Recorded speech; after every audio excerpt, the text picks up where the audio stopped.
ప్రజలారా మేము ఏ రోజు కూడా షాపుల ముందుకెళ్ళి దౌర్జన్యంగా డబ్బులు డిమాండ్ చేసిన వాళ్ళని మేము ఖండిస్తున్నామని చెప్పి మన ముందున్నటువంటి ఈ అక్కలు చెల్లెలందరూ కూడా అంటా ఉన్నారు. ఇక మించి కూడా చెయ్యము. మా జీవిత కాలంలో ప్రజల దగ్గర నుండి డబ్బుల కోసం ఏ రోజు దౌర్జన్యం చేసి వాళ్ళ దగ్గర నుంచి డబ్బులు అడగము. అడిగిన వాళ్ళని ఖచ్చితంగా శిక్షించండి అని ప్రభుత్వాన్ని కూడా వేడుకుంటామని ఇక్కడ ఉన్న వాళ్ళు చెప్తున్నారు. వారితోటి మీ ముందు లైవ్ లో అంటే మనిషికి మరణం వస్తుంది కానీ ఈ వీడియో మాత్రం ఏ రోజు చావదు. ఈ వీడియో చచ్చే వరకు మీడియా ముందే ఉంటది. ఈ రోజు తెలంగాణ ఆంధ్రప్రదేశ్ ట్రాన్స్జెండర్స్ ని రిప్రజెంట్ చేస్తూ వరంగల్లో ఉన్నటువంటి టీం అంతా కూడా ఈరోజు వాళ్ళని రిప్రజెంట్ చేస్తూ ప్రతిజ్ఞ చేస్తుంది.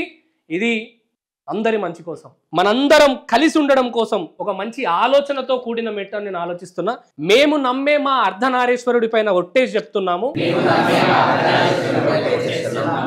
ఈ రోజు నుండి గృహ ప్రవేశానికి వెళ్ళి ఏ ఇతర ఫంక్షన్స్ కి వెళ్ళినా డబ్బులు ఇవ్వమని డిమాండ్ చెయ్యము. ఎంత ఇస్తే అంత తీసుకొని మంచి దీవెనలు ఇస్తాము.